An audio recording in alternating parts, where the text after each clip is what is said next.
Now call this meeting to order. Welcome everybody. I know we're a little bit delayed this morning in our normal start time, but I just want to assure the members of the committee and the witnesses we will get our full 2 hours. So there won't be any lost time for any of the panels that we're hearing from today. Welcome to meeting number 7 of the House of Commons Standing Committee on Fisheries and Oceans.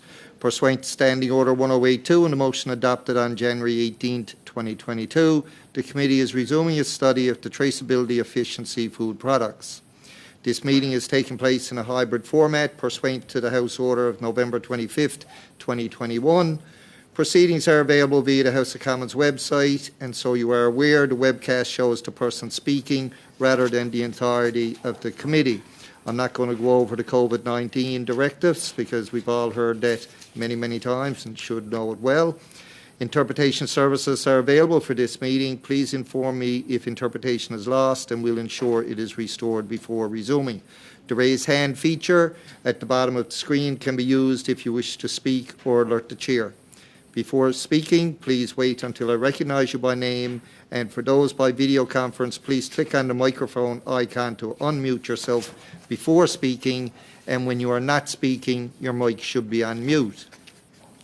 A reminder, of course, that all comments by members and witnesses should be addressed to the chair.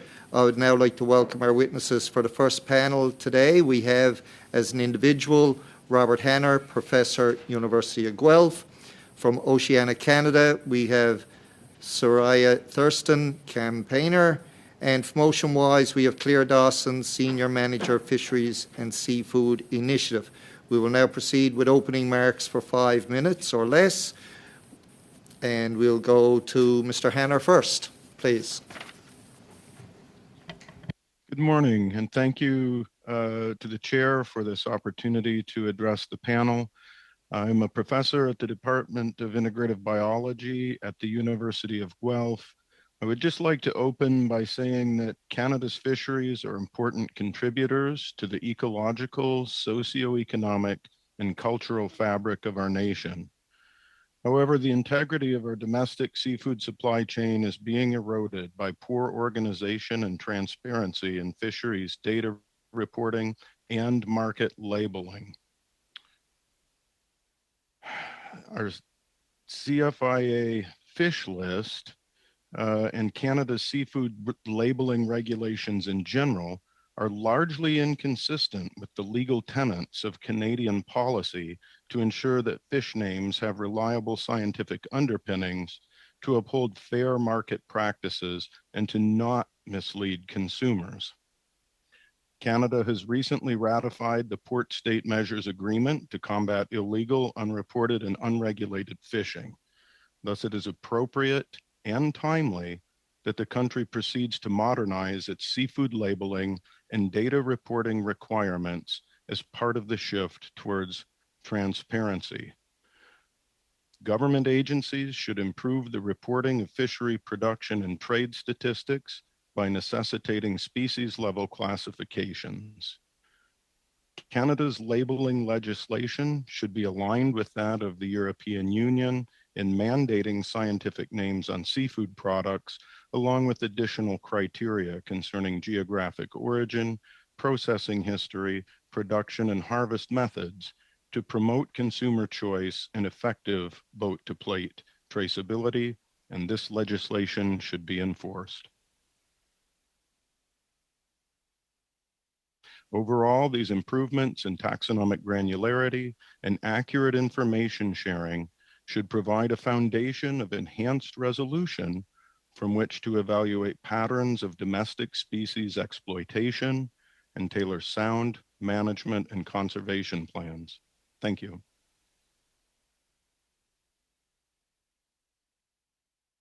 Thank you, Mr. Hanner.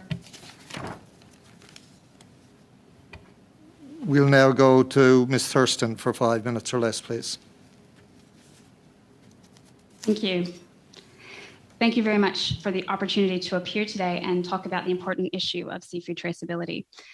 Oceania Canada is part of the largest international advocacy group dedicated solely to ocean conservation in the world. We work with all stakeholders to return Canada's formerly vibrant oceans to health and abundance.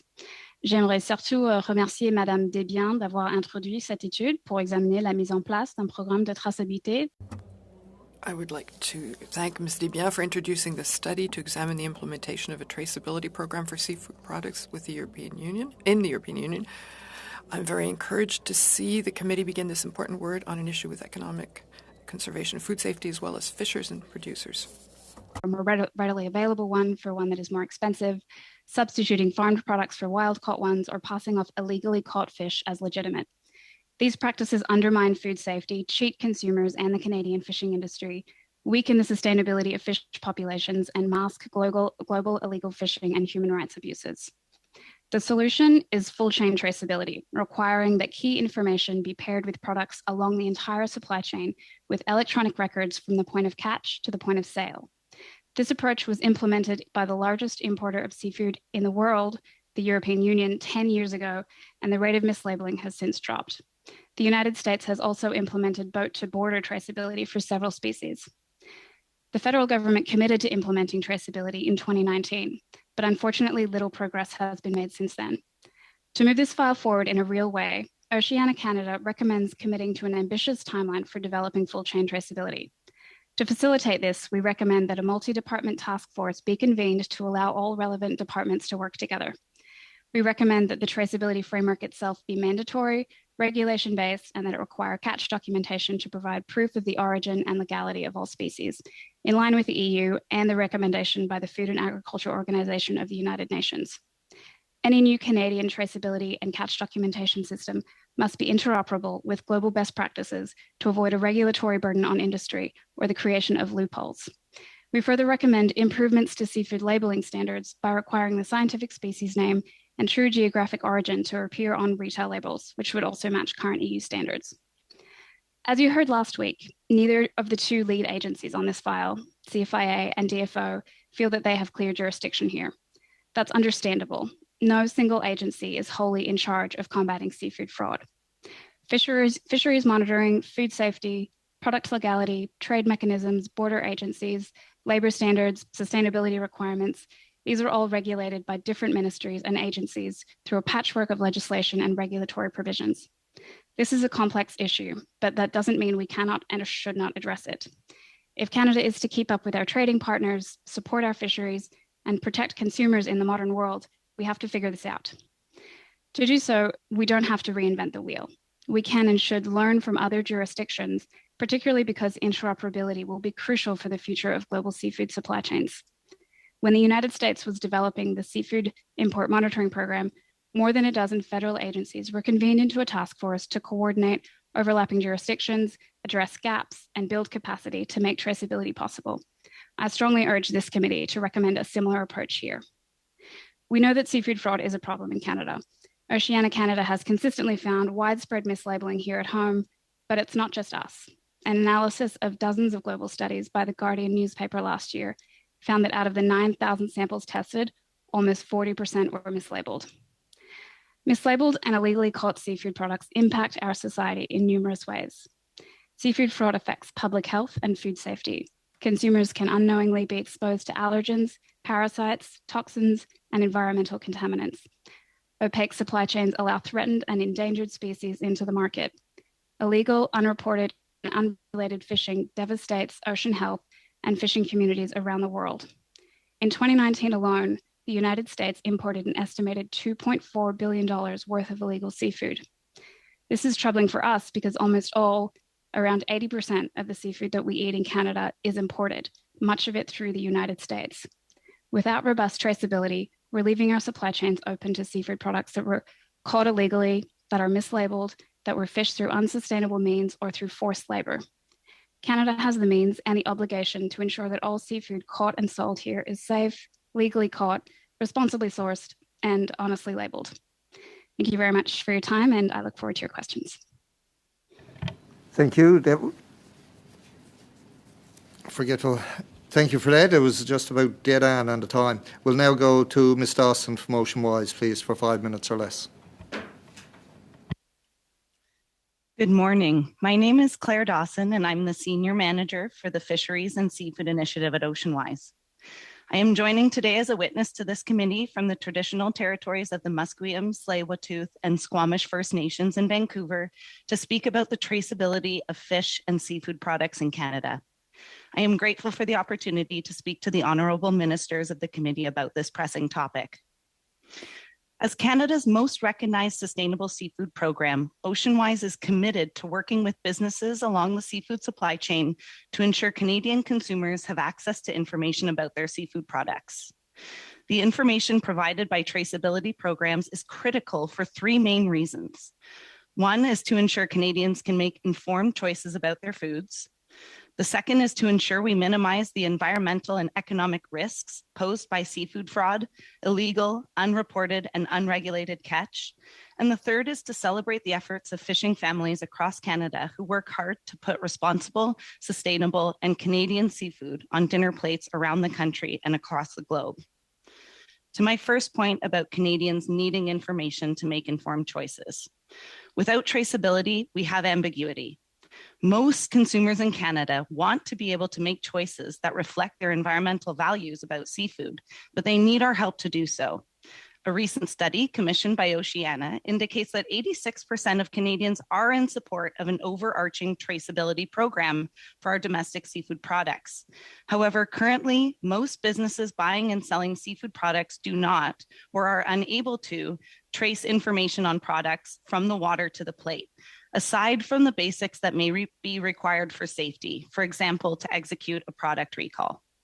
With thousands of species available on the Canadian market, it is unrealistic to expect consumers, businesses, chefs, and others to be able to determine the true source of the products they are consuming without that information being required to travel with the product.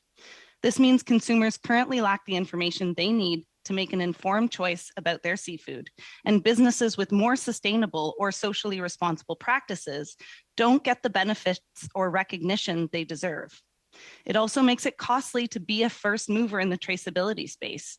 It's almost a first mover disadvantage currently, as it has huge impacts to their bottom line.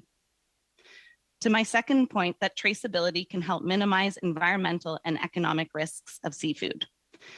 Seafood follows a highly complex path from water to plate, often changing hands as many as 5 or 6 times before reaching the final point of sale.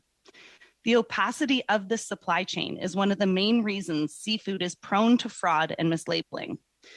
Without knowing where or how a given seafood was produced, it is impossible to determine its environmental footprint. Without knowing the species' scientific name, in addition to the common name, businesses can make substitutions, sometimes swapping high-value species for low species, or wild, as we've heard. This can cost consumers who end up paying for a product they aren't getting. Businesses can also easily substitute illegally caught product into legitimate supply chains due to this opacity. And aside from costing the environment and businesses, these practices can also threaten our domestic food security. And to my third point about it being costly for businesses to try and do the right thing. The current lack of traceability costs us all. Current studies estimate that legitimate Canadian fishers lose up to $379 million a year in potential revenue, and the lack of transparency costs the Government of Canada up to $94 million annually in lost tax revenue. In addition, access to lucrative international markets may be at stake. As we've heard, the European Union has strict requirements for the traceability of the seafood products they import. As a major market for Canadian caught products, investment by the federal government in a traceability program would help ensure Canada's responsibly caught and well-managed seafood remains competitive in this global marketplace. Canadian fishing families work hard to abide by our strict domestic policies and provide employment in their local communities, as well as feed Canadian families. By supporting a traceability program for their products, we're supporting fishing as an important livelihood in this country and ensuring we're stewarding our vast aquatic resources that we're blessed with for generations to come.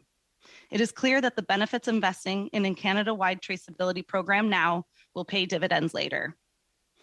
Canada has the world's longest coastline, and fishing is not only integral to our food security, but also to our national identity and way of life.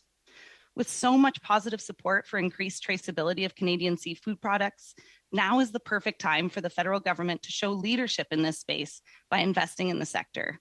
This investment would enable Canada to lead in producing the sustainable and responsible seafood we're known for and to remain competitive globally. Thank you for your time, and I look forward to your questions. We'll now go to our first round of questioning, but before we do, I will ask the members asking the questions if they could identify, please, who they're asking the question to. It'll make it easier than leaving our witnesses staring into a screen wondering who's the one that should answer or they want to answer. So if you'd use that, it'd be much appreciated, I'm sure, by everybody. So now we'll go to Mr. Perkins for 6 minutes or less, please. Thank you very much for coming to the committee today and for your patience during the delay during the vote. Last week, when the Canadian Food Inspection Agency representatives were here, I asked them about Oceana's report and the methodology. They said they were unaware of the methodology, but then proceeded to suggest that somehow it was slanted towards products that you thought would be more fraudulent than others that consumers would see. So I was wondering if Ms. Thorsten could comment on both the methodology and the claim that somehow that was a report slanted to get the results that it achieved. Of course, thank you. And yeah, we make clear in all of our reports that we do select products that are at higher risk of fraud, either because they're more desirable or they're harder to find, or we know that there are higher instances of fraud there, and we make that clear in all of our studies. We explain the methodology.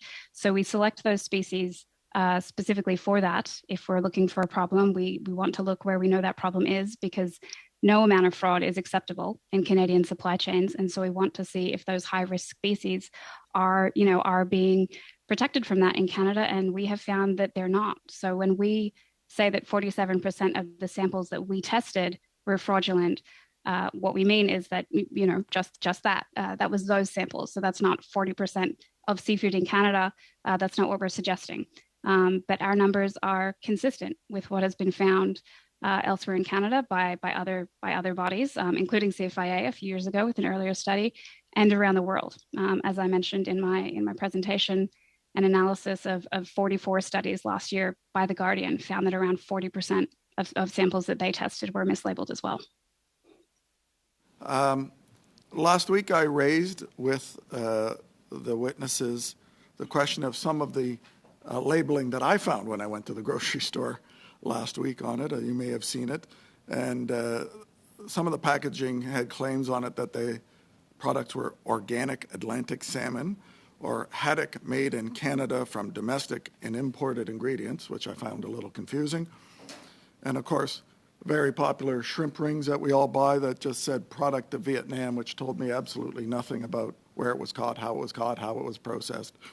So I was wondering, the defense of that was that these are all the voluntary elements of the program, which obviously don't help consumers very much figure out what it is. So I'm wondering if all three witnesses could quickly just comment on that experience and what they're looking for in the precision of labeling to help consumers know what they are buying is actually what's in the box or the package. If Ms. Thorstensen, you want to go first, and then Mr. Dawson, Ms. Dawson, and Professor Hanner. Sure, thank you. Yeah, it is a huge issue. It's very confusing. Right now, we talk about mislabeled products, but even correctly labeled products don't really tell you that much. Our current country of origin requirements just require that a product be labeled with the last place of transformation. So you can be buying something that says product of Canada or product of the United States, but that doesn't necessarily reflect where that product was originally fished, which makes it really hard for consumers to get an accurate sense of what they're buying if they're trying to avoid certain countries or certain practices because they have concerns about those things. If they're trying to buy locally, right now they don't have the accurate information to make those choices. So I'll let the other witnesses speak to it as well. Absolutely. So thank you for the question. This is a challenge that we at OceanWise are confronted with on a daily basis when working with the businesses we work with to try and source back to the environmental performance of the production of that seafood. So a really good example would be where we're challenged, where a label that a consumer sees might have a piece of sockeye salmon that's been smoked, and it might say a product of Canada on it.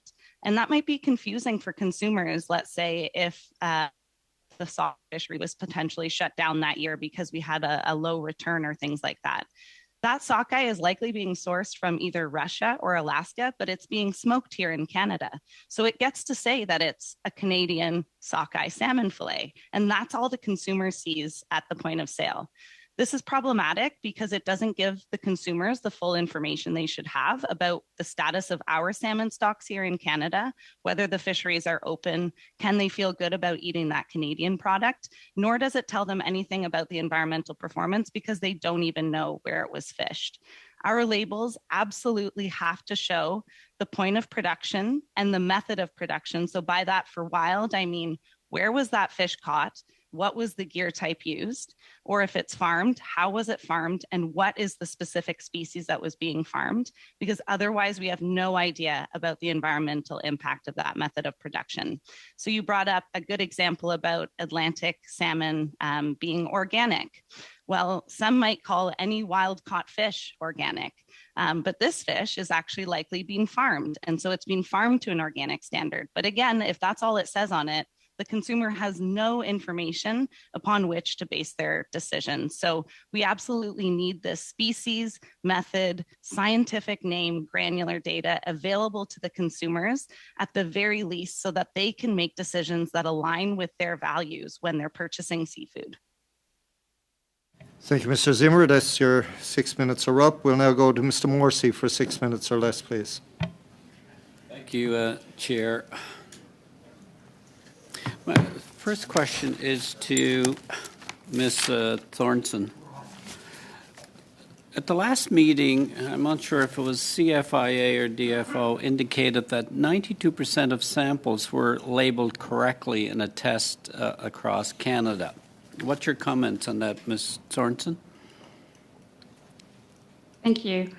I think there was quite a bit of discussion about that study at the last meeting, and as the witness from CFIA mentioned, those tests were done really quite far back in the supply chain, and they weren't done at the restaurant level at all. So we like to test products that are at the consumer point. So seeing what really reaches the consumer, because we know that fraud happens at every stage along the supply chain. And so, we've done tests, other institutions have done tests, including CFIA in the past, to show that the rate of likely mislabeling in Canada is much higher than that number. And I don't know if Dr. Hanner wants to comment on it as well. I know he has a lot of experience with this type of study.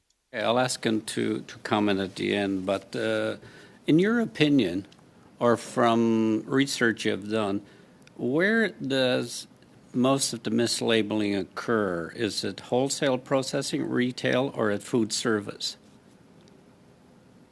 It's really throughout the supply chain, because seafood supply chains are they're really one of the more complex supply chains that we have in terms of food products. This isn't, we're not talking about dairy or chicken where we know where 100% of the products are coming from. We import hundreds of products. We fish a huge number of products as well. So a huge number of species from a huge number of places that go to potentially, 2 or 3 other countries before they reach the consumer. So we know that this fraud can happen at every stage along the supply chain. When we do our studies, our intent isn't to name and shame businesses that may be selling mislabeled products, because businesses themselves are often victims of this fraud. Even if a restaurant or a grocery store in Canada is trying to do the right thing, they don't necessarily have all the information to be able to protect themselves against this kind of fraud. Fair. But you referenced a direct quote from you, widespread mislabeling in Canada. Could you elaborate for this committee? Where, detail where the widespread mislabeling is occurring in Canada. Do you have, or you could provide it to committee if you have it by species? Obviously, you made the statement, so I take it you have documentation to back it up. What I would like to know is it unique to species, to a particular species, or is it unique to a particular part of the supply chain? So when we've tested in Canada, we have tested at grocery and restaurant. So those, the endpoints of the supply chain. We've tested in 6 cities across the country. We've been doing this kind of investigation since 2017, and we've had pretty consistent results since then. We've done multiple rounds of testing across the country for the last several years, and we haven't seen improvements really. More of the fraud does happen at the restaurant level. There's those maybe smaller businesses that have less control over their supply chains, as opposed to a Loblaws, for example. And there are certainly trends with species. So we do see trends with certain species that, as I said, maybe more expensive, harder to find, that lend themselves more to being mislabeled. I think that answers the question. Okay, if you did have, though, documentation to back up the widespread mislabeling in Canada, I would like if you could present it to the committee. I would. My next question, Mr. Chair, is to Mr. Hanner or Dr. Hanner. You referenced the significant difference between the EU and Canada, and we all acknowledge the European Union is the most sophisticated marketplace for seafood. Could you explain to the committee what the European Union is doing right that Canada may be missing?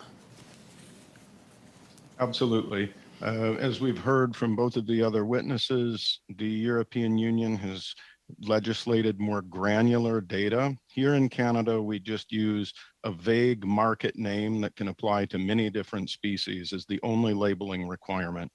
In the EU, they also require species name to get to that level of granularity so that we can manage individual stocks. They require geographic origin and catch method. Here in Canada, I am really despondent by the fact that our industry is already complying with the European Union regulations to be able to export our seafood to that market. And yet we as Canadians don't enjoy that same level of transparency. We are eating trash fish from international markets being dumped into Canada without this level of transparency, while our own industry is already complying with it if they are exporting to the European Union. I'm really disappointed to see this kind of gap between what was presented previously by the CFIA policy branch and their own scientists, because we published a paper with them where their inspectors collected seafood coming into Port of Landing in Toronto, sale and at retail. What we saw was about 20% of the samples they collected and we tested at import were mislabeled. Nearly 30% of the samples wholesale and retail were mislabeled, and closer to 40% of the things at actual retail were mislabeled. So what we're seeing is this problem is compounding at each step in the supply chain because there is essentially no regulation here in Canada other than to report a vague market name which may not correspond to any kind of wild entity. Thank you, Mr. Morrissey. Your time has expired. We'll now go to Madame Debian for 6 minutes or less, please. Thank you, Mr. Chair. I'm very happy to have these witnesses with us today. It's very interesting. Thank you for being here. I'm going to move quickly because I noticed Ms. Thurston say that they were hoping for a working group with several organizations at several levels, be it departments, scientists, etc., could create a working group to put in place a system with that reference of the best performers there, the European Union as a model, and make things happen so that it can there can be a plan that takes shape. I'd like to know who you would like to see in this working group and what would be a realistic schedule so that we can really be able to create a traceability plan and that we could even name an Auditor General of traceability. That's my idea this morning. Yes, and thank you very much for the question. So, yes, you're entirely right. It would take a working group, a team, as we saw it last week. There are many departments that would be involved in this issue.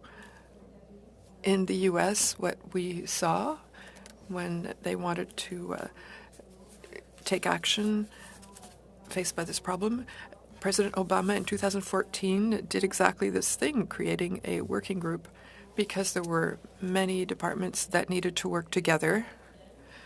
It was quite chaotic in terms of jurisdictions. So there were more than a dozen departments: trade, justice, the president's office,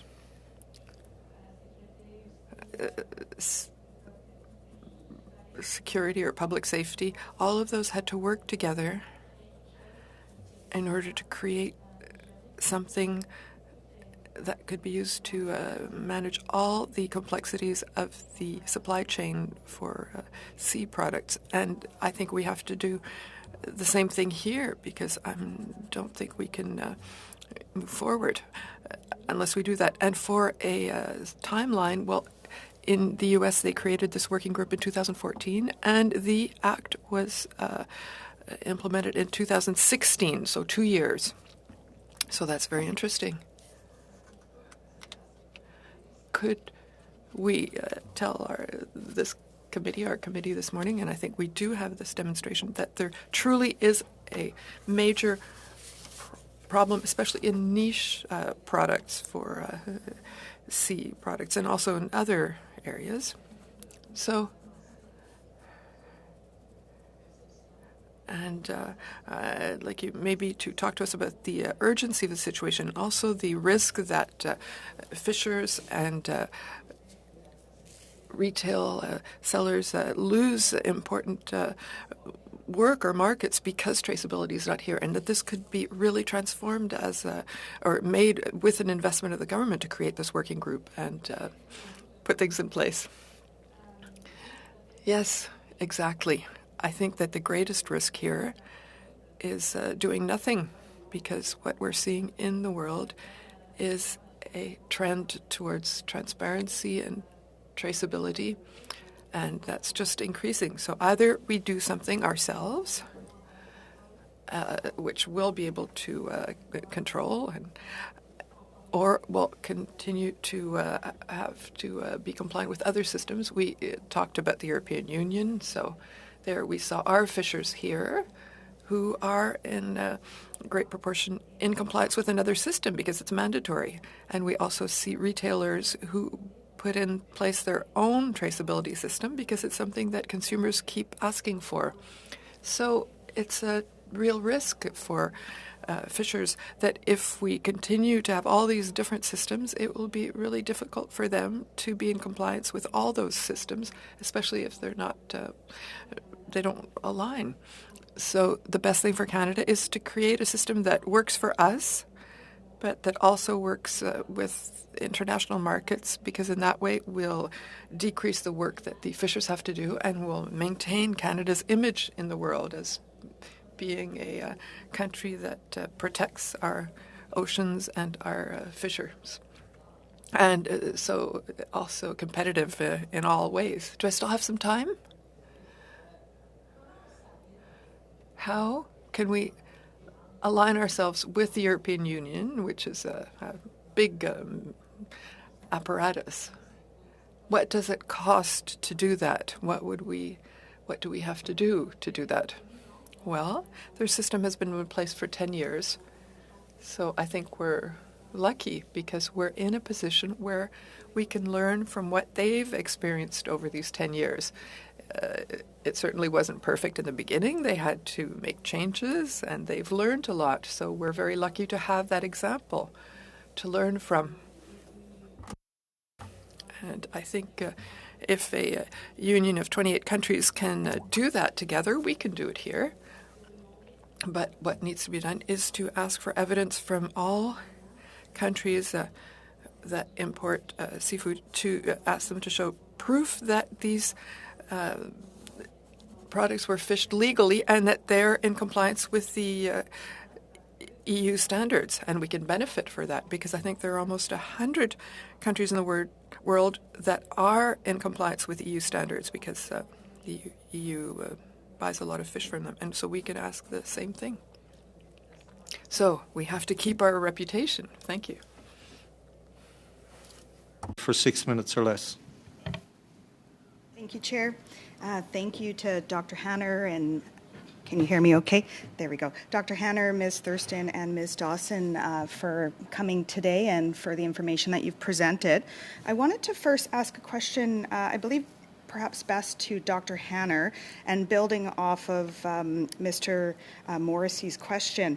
When he was asking around what the EU is doing right as far as their labeling, I'm wondering if the labeling that we're seeing in the EU, if as a result of that labeling, if we're seeing less seafood from at-risk areas that are being mislabeled and being sold as another product. I believe so. Because of this level of granularity and because of the kind of testing that we can do on authenticity and region of catch, we are able to verify these claims. So this is an important step. As I mentioned, our industry that's exporting is largely in compliance with these claims.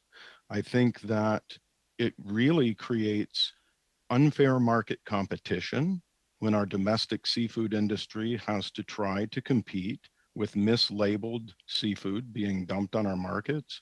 We've published numerous studies that show that nearly half of all of the retail outlets we've tested sold some form of mislabeled seafood, and nearly half of the different kinds of seafood that were tested showed some evidence of mislabeling. So it's a very widespread problem. And if we can't even get the name right, it's not clear that we should even assume that this food is safe. There are a number of human health impacts that are also arising from mislabeled seafood. If I can't trust a supplier to even sell me the right fish, why would I believe their cold chains have remained intact? So to address these issues of geographic origin and harvesting, we have the technology to do so. We just have to have the will to implement. Thank you very much. Building off what you were just talking about, Dr. Hanner, and this question is also directed to you. My understanding is that when seafood is labeled as wild, the testing that's done on the seafood is different than if it were, for example, from a farm. I'm wondering if you could share some of the potential health impacts that we might see as a result of not having, of the mislabeling. Now, I guess to clarify, so we have wild fish that's labeled as wild but may not be wild, so then we don't do the testing that would give us the information around any chemicals or toxins that are in the fish, and then they get sold as such, but then people are ingesting these toxins. And I was wondering if you could speak a little bit about the issues that arise from that mislabeling and the testing that is done as a result or not done as a result of the mislabeling. Very good question. Thank you. The Canadian Food Inspection Agency will do random spot testing of declared aquaculture products, so things that are farmed being imported into Canada, to ensure that there are not banned veterinary drug residues or other therapeutants that are often used by unscrupulous producers to clean up fungal infections and other potential pathogens in their farm-raised seafood. So if, for example, I am an exporter in another country who has dirty fish, I mislabel it as wild and I get more money for it, and I circumvent the screening process for these kinds of banned veterinary drugs because the assumption is it's wild, so it shouldn't have been treated in this manner. Thank you very much. My next question is for Ms. Thurston. I'm wondering, Ms. Thurston, if you could speak a little bit more about how the full supply chain of traceability is a tool to let consumers make ethical choices and to address the IUU and modern slavery in the global fishing industry. If you can speak a little bit more around the labeling and how it allows consumers to make more ethical decisions when purchasing seafood. Yes, thank you for the question. So absolutely, as we've talked about, right now, consumers don't have access to a lot of information on seafood labels. As Dr. Hanner has spoken about, we currently use common names for dozens of species of fish sometimes. So if you are trying to avoid a certain species for ethical reasons or for health reasons, if you have an allergy or for sustainability reasons, then you don't have the power to know exactly what it is that you're eating. And with the country of origin requirements that we currently have, consumers have no way of knowing if they are buying something that was fished in an area that they're trying to avoid. For example, in the European Union system, what they do if countries are suspected of not having proper fisheries management and not keeping illegal products out of their supply chain, they kind of like in sport, they'll give them a yellow card or a red card. One of their current red carded countries is Cameroon, and Canada imported fish from Cameroon last year. But that's not necessarily something that the consumer will have access to in terms of information. So we're not giving enough information to let consumers make those choices. Thank you, Ms. Barron. We'll now go to Mr. Zimmer for 5 minutes or less, please. Thank you, Mr. Chair. And traceability is indeed a very interesting topic to me. I've come out of a past history in agriculture and serving on agriculture committee. And traceability is already vast and very a very efficient system in Canada in our trade of animals. But I see a huge gap in traceability when it comes to seafood, as you've referred to. So I'm going to get into it, I guess, and I have concerns about the illegal, unreported, and unregulated fishery. I have a proposed study to come to FOPO in the future. But when I hear stories, and I'm from BC, I'm a BC member, and I've heard stories of literally fish being traded on the black market for cash or cocaine. I look at ways of somehow stemming that and somehow preventing that from happening, because it's also threatening some pretty significant threatened stocks as well. So I guess I would just ask you, since it seems like you've already talked about not recreating the wheel, and I believe that was you, Ms. Thurston, and again to what Mr. Morrissey had already said, in more detail, what does the European system look like? Because it seems like we already, our fishers already abide by these regulations. What would it look like coming to Canada? How would we implement that actually in Canada? And what would it look like? Thank you. So what the European Union does is they ask other states that they are importing from to provide proof that their fisheries are that they are properly managed, that they are keeping illegal products out of their supply chains. They conduct audits on those certifications as well. And then, as I mentioned earlier, if countries are not conforming with their products, then they do not allow them to sell to the European Union. But they also engage with them. So the EU has worked with 60 countries since this program came into place to help them come into line, to improve their fisheries management and to get them back up to scratch so that they can export their products to the European Union.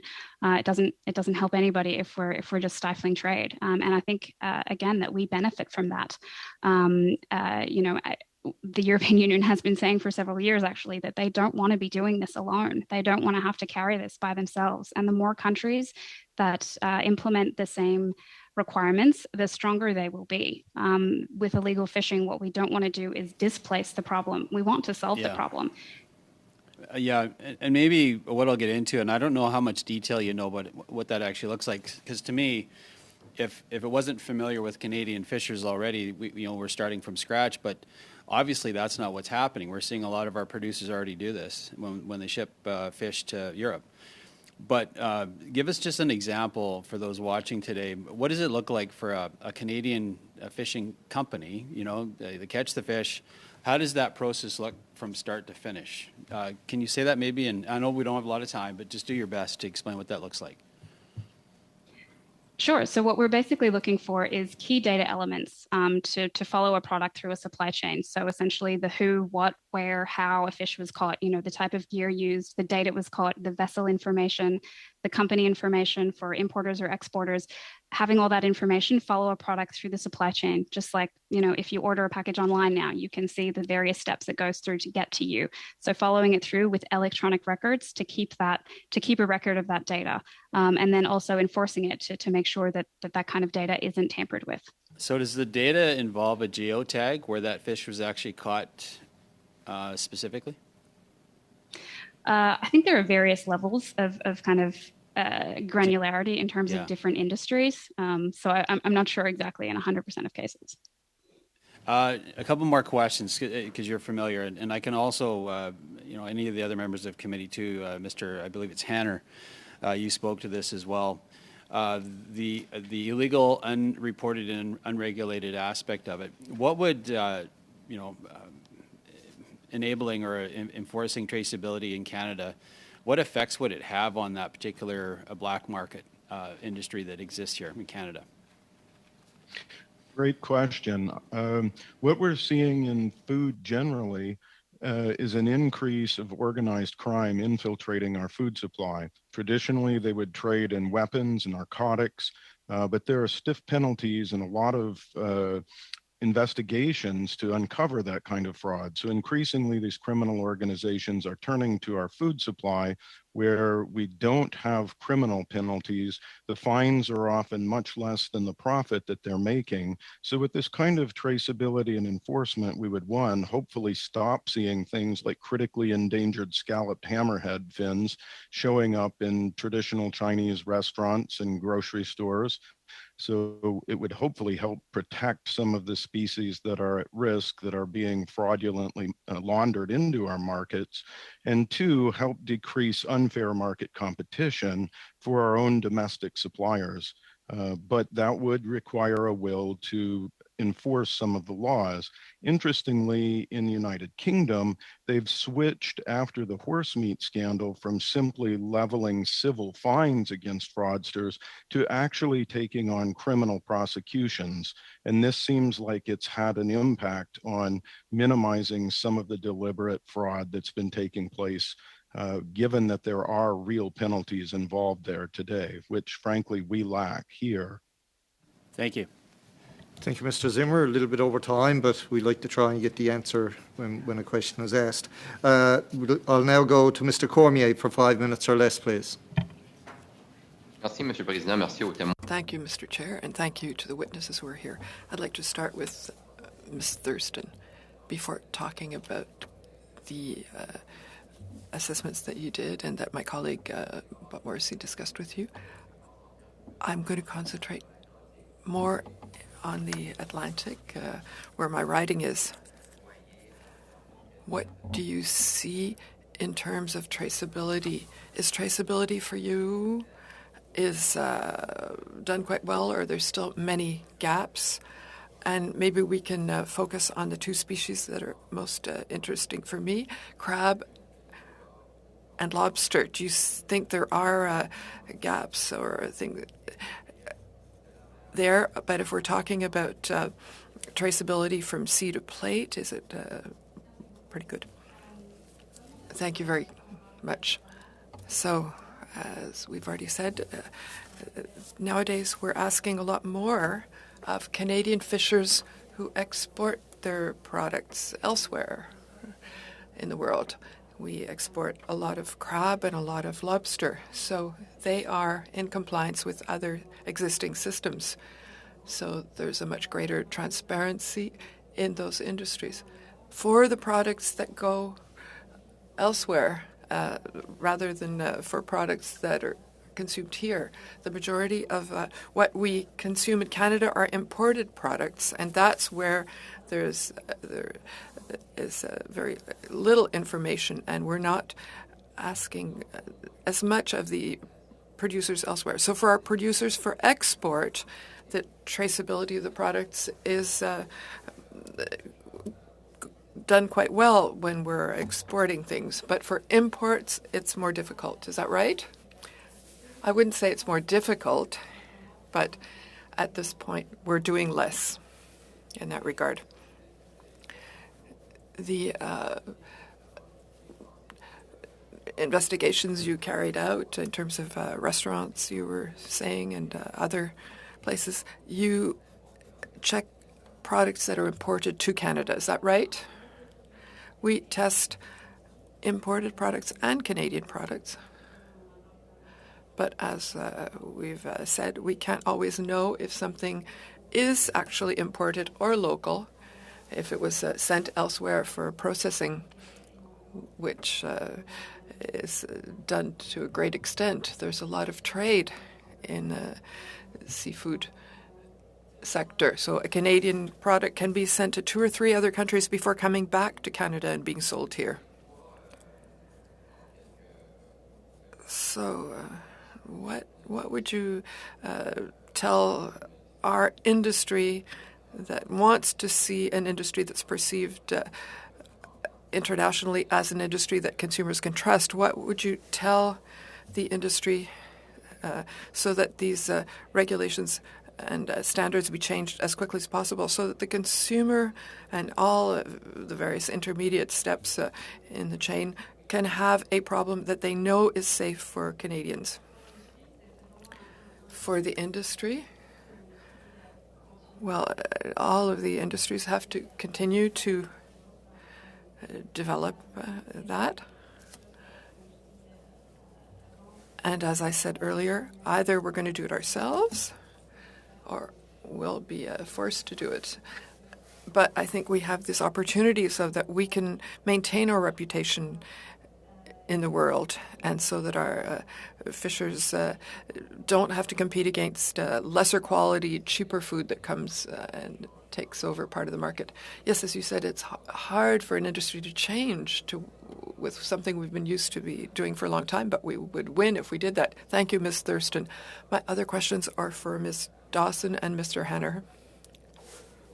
One of you said that there was some, I think, issue with CFIA when it comes to traceability. Like, is it only issue regarding like where the product is coming from, but also like all the rules like surrounding everything? And I'm going to give you an example. Like for lobster, for example, and for crabs, fishermen need baits, right?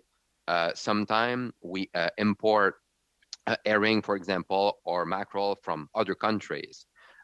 Some of those countries, for example, European Union, are deemed to be like very safe. Like all of you, like said, I think they have some good rules, but it's very, very difficult to import some of those herring or mackerel, for example, for bait. So what do you think is the problem there? Like if the European Union has a very, very high traceability process, and when it comes for us to having those bait here that, we kind of stuck, at every single corner where the industry needs that and the fishermen needs that. Is there a problem that we don't know here? Why is it so difficult? Thank you, Mr. Cormier. You're gone over time. I would ask if the witnesses could provide a written answer back to the committee. It might be easier to do it that way. We'll move on now to Madame Debienne for 2.5 minutes, please. Merci, Monsieur le Président. Thank you, Mr. Chair. I'm going to come back to the witnesses, maybe Ms. Dawson and Mr. Hanner, to talk to them about this working group. So I'm very focused on that because I'm a woman who likes to find solutions, work on solutions quickly. So I'm convinced of the importance of working hard, that the government invests in such a working group. So I would like to hear you speak on the matter.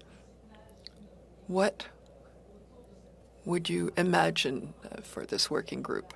And also, do you think we could have someone, for example, from the European Union, from the US, to come and support the Canadian efforts?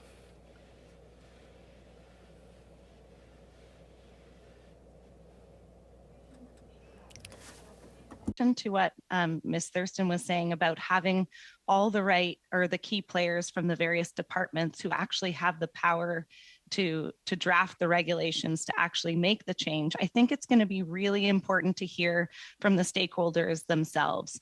You know, you need producers of varying levels, First Nations participants, small scale fishers from across Canada, as well as those participating in the industrial fishing complex here, to provide their insights on how this may impact them and their businesses, as well as looking at the many varieties of men and women and family businesses and large businesses who are working in seafood supply and import and selling in Canada. So I think it would be key to have members from the retail, food service industries providing how, you know, these types of updates might impact their business. So you have the full spectrum of potential impacts considered when implementing these rules. I think broadly, everyone's supportive, but we do need to make sure that they work for the people who have to operationalize this. So making sure they have a seat at the table is key.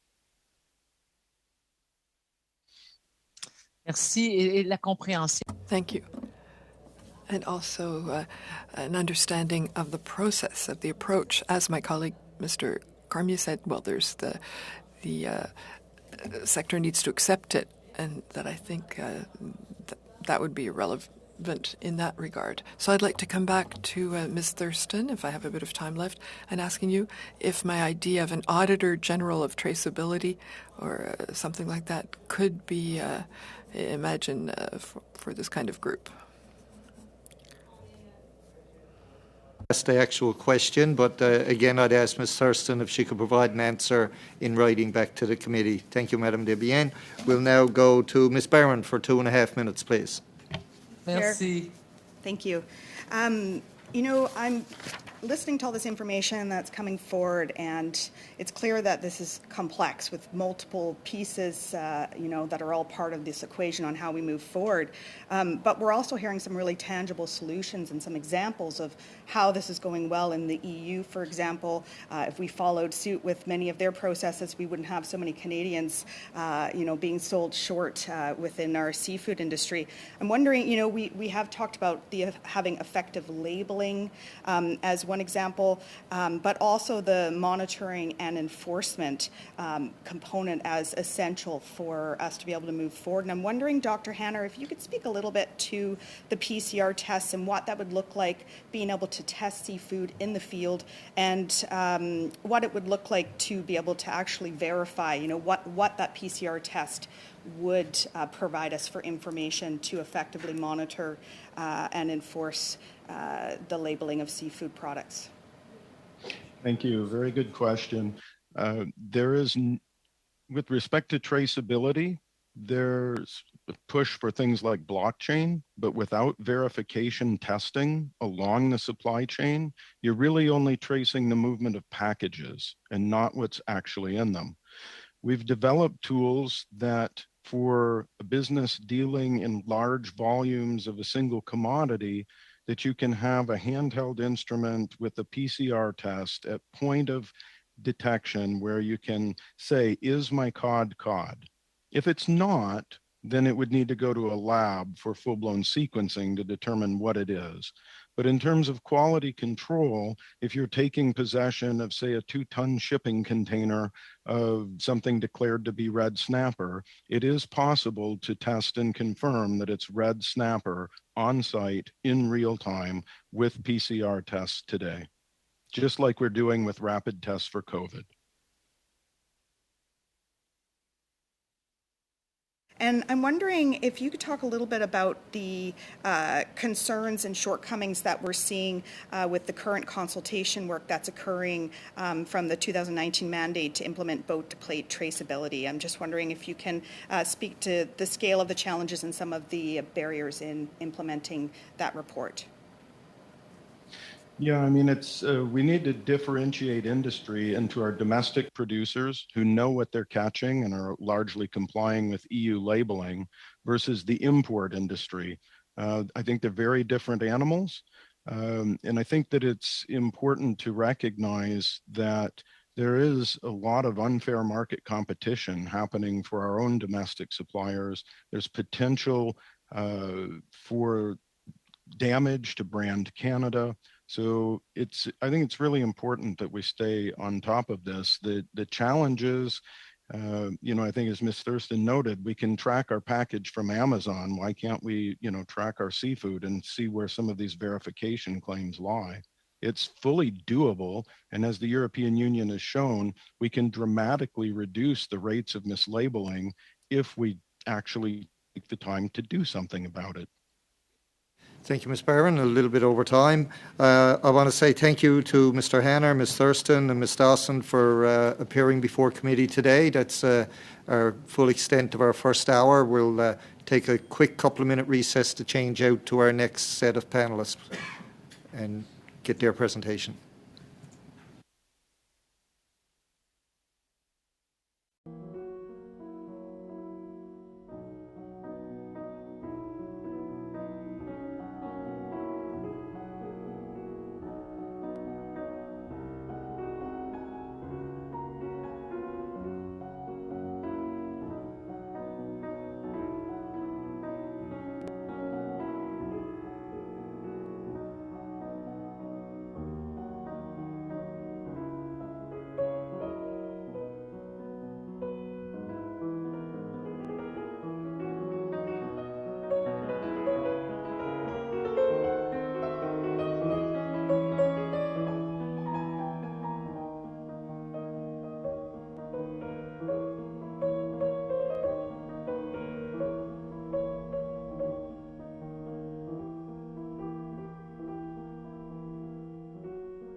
We'll do for our second hour of testimony and questioning.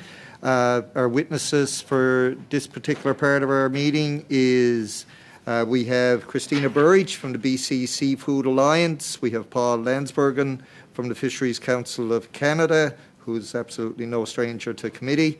And we have Sonia Strobel from Skipper Otto Community Supported Fishery. So we'll first go with our opening statements by witnesses. We'll go to Ms. Burridge first for 5 minutes or less, please. And Madame Debienne, you have your hand up. Oui, juste un petit moment, Monsieur le Président, pour insister. Yes, just a minute. I would like Ms. Thurston's answer to my last question be sent to the clerk so that the members of the committee may also read it. Okay, to Ms. Burridge for 5 minutes or less, please. Thank you, Mr. Chairman. BC Seafood Alliance is an umbrella organization whose 30 members represent fisheries accounting for about 90% of the value of wild seafood from Canada's Pacific coast. Our members are associations representing commercial fishermen, the license holders and vessel owners and operators in all major fisheries in BC, with vessels ranging from less than 30 feet to over 150 feet. We also represent most of the major seafood processors who account for at least 70% of salmon, herring, and ground fish production, as well as some specialty products, making us by far the most representative commercial fishing organization on the coast. I'm going to provide some context on seafood traceability from both the harvester and the processor perspectives. It is our view that for this part of the supply chain, there is a robust system already in place. Let me give you the example of ground fish. Roughly 2/3 of West Coast ground fish commercial harvests are managed under the Canadian Ground Fish Integrated Program, which integrates the management of 66 different species, 7 different fisheries, and 3 gear types. Each vessel is fully accountable for every single fish it catches, whether retained or released, through a monitoring program that requires 100% electronic monitoring or at-sea observers and 100% dockside validation before the catch goes to the processing plant. Other fisheries have somewhat similar systems and are also developing additional consumer-level traceability systems to discourage illegal product from recreational or FSC fisheries. If you'll remember, the prawn tubbing issue began with the development of such a traceability system. Virtually all BC seafood processors and some fishing vessels are federally registered with the CFIA under the Safe Food for Canadians regulations and for export, which requires the lot code, date of catch, common name, origin of harvest, etc. These are passed on to customers as the minimum requirements to ensure timely and effective recall of products if necessary. On the West Coast, we export about 85% of production, and export customers have different systems and different traceability requirements, which exporters must fulfill. In addition, most processing plants maintain Marine Stewardship Council chain of custody certification. The annual audit looks at the plant's overall traceability system to ensure it can segregate MSC certified product from non-certified. Both my harvester and processor members are committed to best practices, and they rank highly on a global scale thanks to robust systems. We certainly believe that consumers, whether domestic or export, have the right to know with confidence that they are getting what they paid for, clearly labeled, safe, and healthy Canadian seafood that is sustainably harvested. We know that in our export markets, the Canadian reputation is first rate.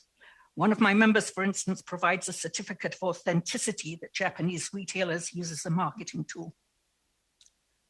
We would encourage the committee to focus on the gaps in the system rather than trying to introduce a new and costly system that will never meet the needs of our customers, domestic and export. Those gaps on this coast are illegally harvested product entering the small-scale retail and food service market, mislabeling, particularly in small-scale retail and food service, and imports. I remind you that the CFIA's 2021 report found almost no evidence of mislabeling, with a 92% compliance rate, with domestic processors at 96%. Seafood is not cheap, but it is good for you, so let's not add to the cost Let's target the gaps in the system, not the system itself. Thank you very much, everyone. Thank you, Ms. Burridge. We'll now go to Ms. Strobel for 5 minutes or less, please. Okay, well, good morning, and thank you for having me here to discuss this important topic of seafood traceability and labeling in Canada. My name is Sonia Strobel. I'm the co-founder and CEO of Skipper Auto Community-Supported Fishery based here on Musqueam, Squamish, and Tsleil-Waututh land in Vancouver, BC. So we've been in business for 13 years, and we pre-sell the catch of our 40 Canadian fishing families directly to over 7,500 member families across Canada.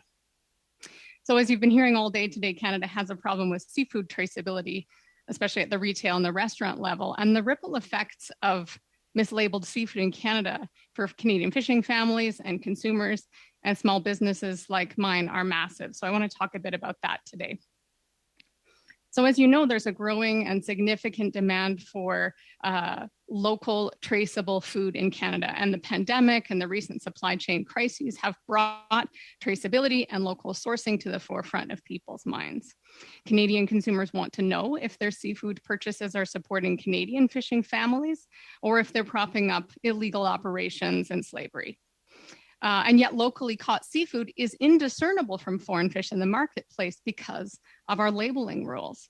So as you discussed with the previous panel, foreign fish often masquerades as Canadian fish because our labels only need to state the country of most recent transformation. So a piece of fish on a styrofoam tray, like this, harvested in Southeast Asia, might say product of Canada because it was cut here.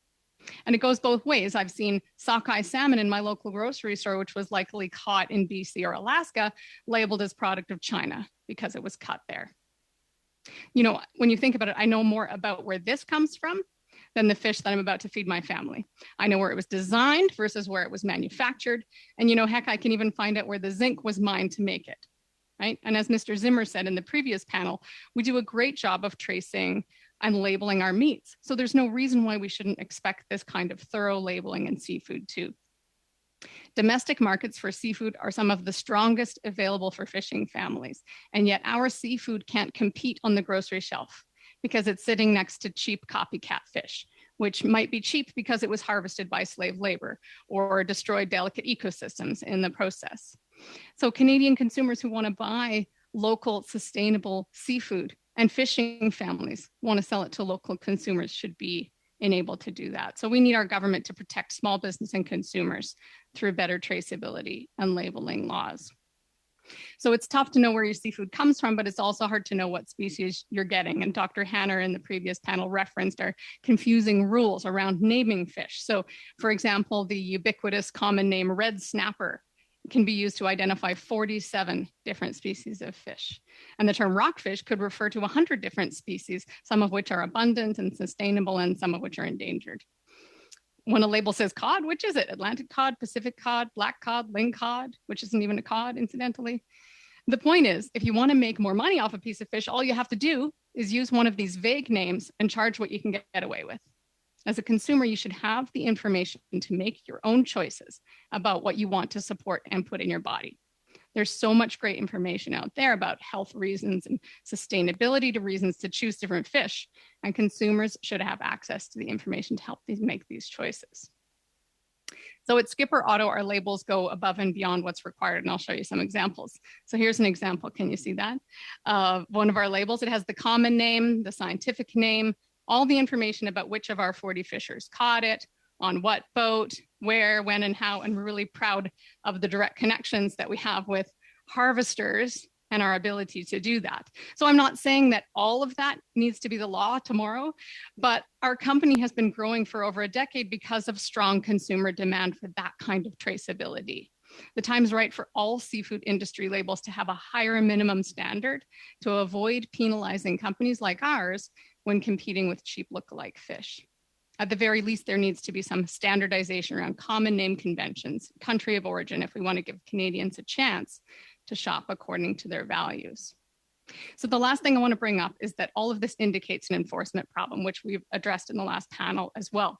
You can't argue that all this mislabeled seafood is just an innocent mistake. As the previous panel discussed, 69% of Oceania's mislabeled samples were farmed salmon labeled as wild. And so clearly that wasn't by accident. Mislabeled seafood is almost always a cheaper fish masquerading as a more expensive fish. And you can make all the laws you want about what should go on a label, but if we don't enforce those laws, things won't change. Because of weak enforcement, when seafood fraud is uncovered, people shrug and point to someone upstream from them and pay the fines and carry on. It's just the cost of doing business. But there should be significant incentive for each person in the supply chain to vouch for what they're selling.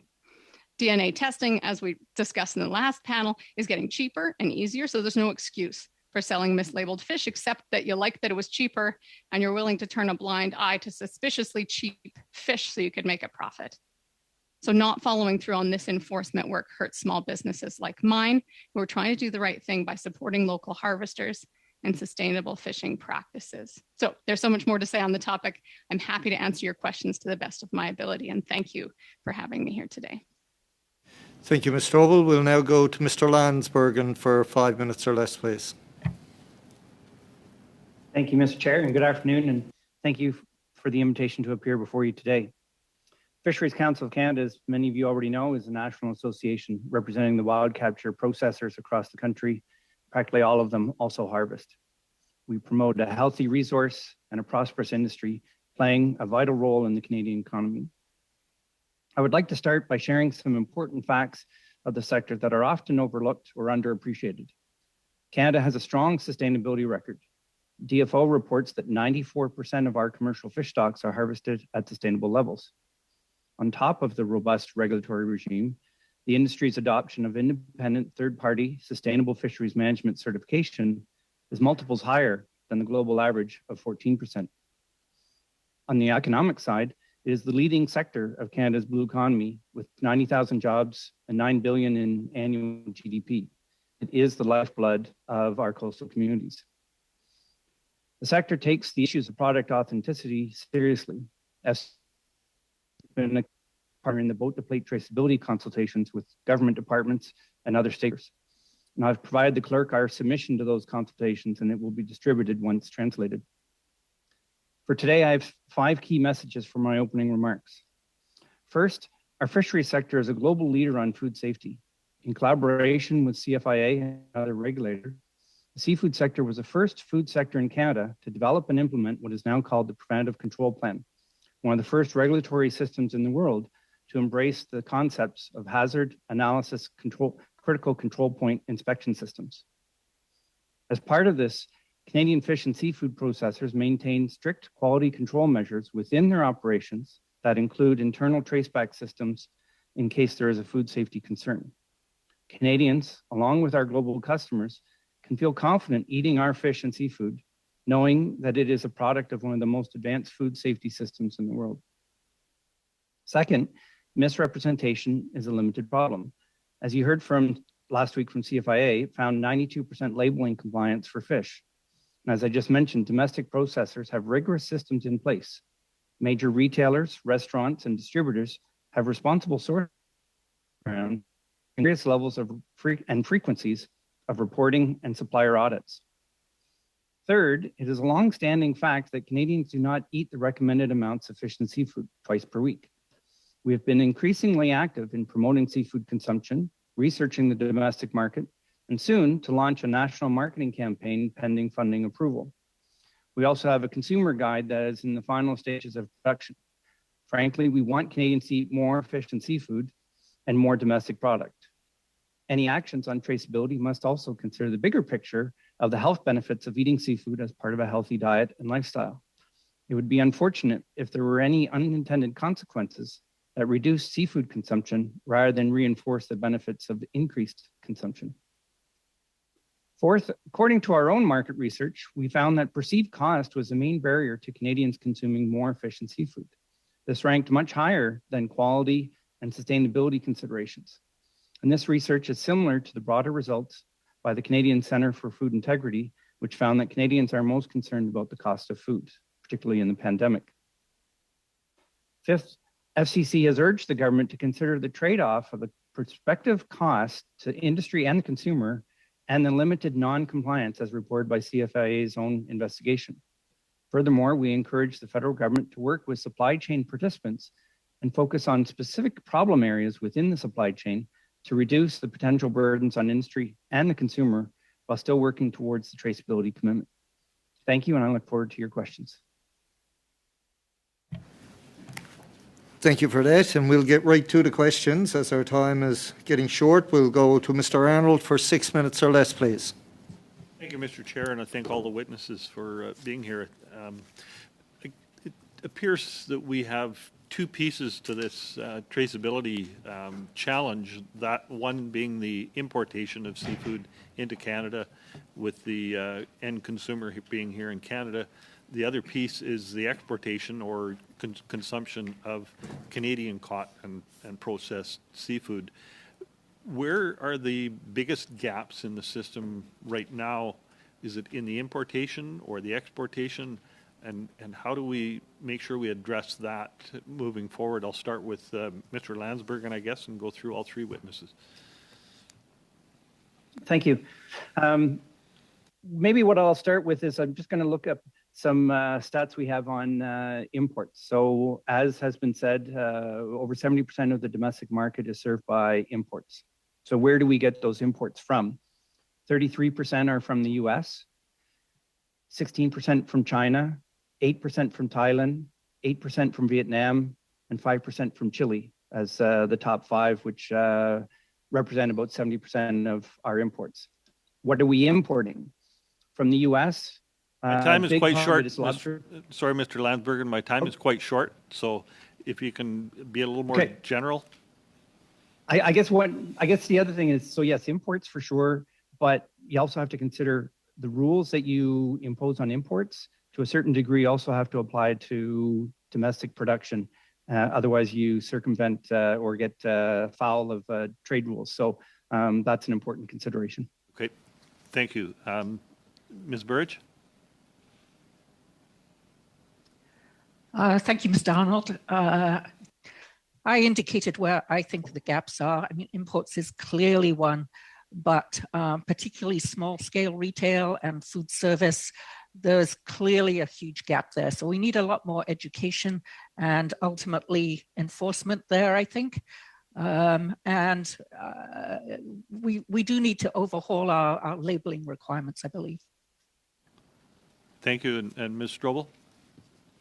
Yeah, and I'll just briefly reinforce what Ms. Burge said. I think from our perspective, what we see the largest problem with is with imported seafood being incorrectly labeled in the marketplace and the difficulties for Canadian harvesters and Canadian small businesses to compete with that, and then the resulting blind eye that gets turned to that mislabeling and how that damages harvesters and the damage it does for consumers. So from our perspective, I think it's the labeling of imported seafood that needs a very close look.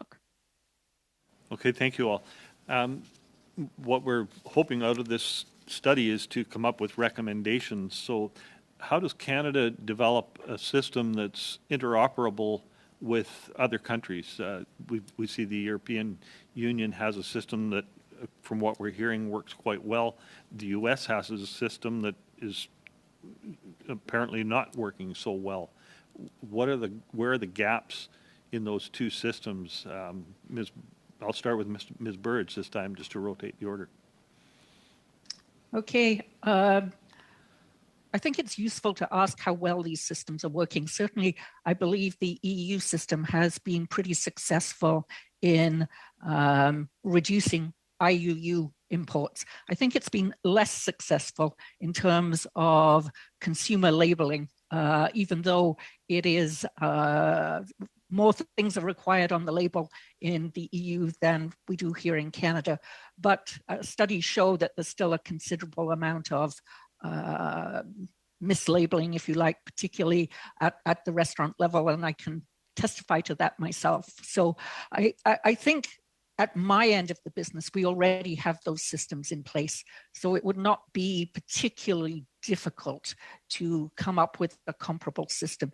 But we don't want paperwork for the sake of paperwork. So I think we really need to put our efforts into where the gaps are and how we would fix that. Thank you. Ms. Strobel? I don't have a lot of expertise in that area, so I'll keep it brief in the interest of time, but I will just add that I think that enforcement is such a key piece of this, and that I know that there are things that are working well in the EU, but they only work well when they're enforced with something more than slap on the wrist fines, because that's not a disincentive. Okay, thank you. Mr. Landsbergen? Actually, I think that the both answers that you just had are very good. I don't have anything more to add. Okay, thank you. The Canadian consumers how can they distinguish between fish and seafood products that are sustainably and non-IUU caught and those that are not? Are there any systems here being used here in Canada? Mr. Landsbergen, you might know more. The biggest thing that consumers can look for is certification. Labeling themselves won't give you the answer. So if there's a label that says the product is simply harvested, such as the marine eating wild catch fish, and if you see that logo, you should know that it's sustainably caught. As well as you can look to the reputation of your retailer and your restaurants. Do they have responsible sourcing programs so that they know what they're buying and audit their suppliers occasionally? That can give you confidence as well. Thank you, Mr. Arnold. Your time is up. I will say to Mr. Landsbergen, I don't know if you have a poor connection or not, but it's being interrupted as you're speaking. So I don't know if it's your connection or if it's something on this end. Everybody else seems to sound fine. We'll now go to Mr. Hardy for 6 minutes or less, please. Thank you, Mr. Chair, and it's good to see some familiar, friendly faces amongst our witnesses today.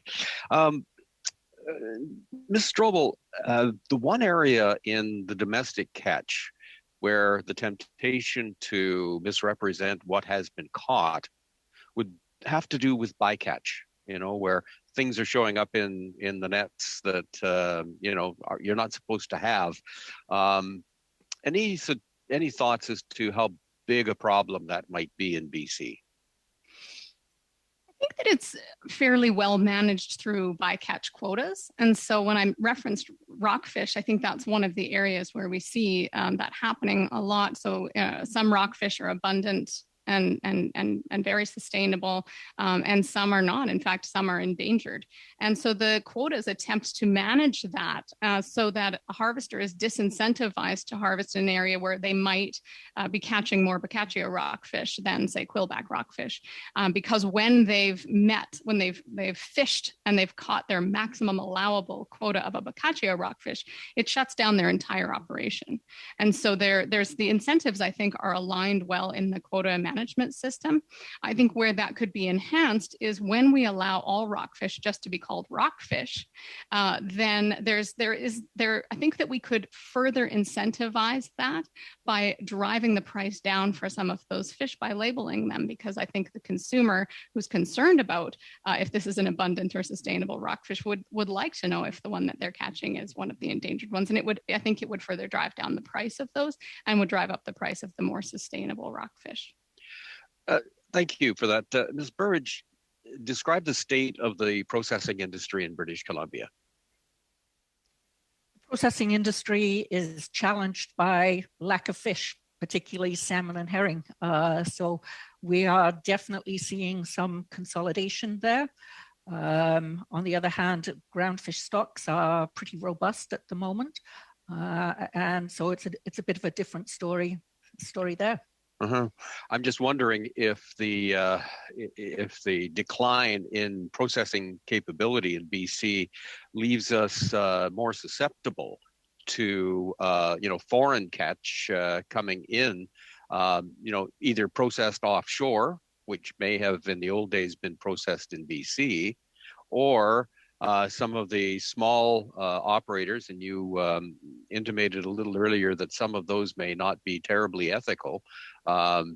So is that, is that an area where we should also be focusing in the national interest in terms of the ability of us to process our own food? I think we have more than adequate processing capacity here at the moment.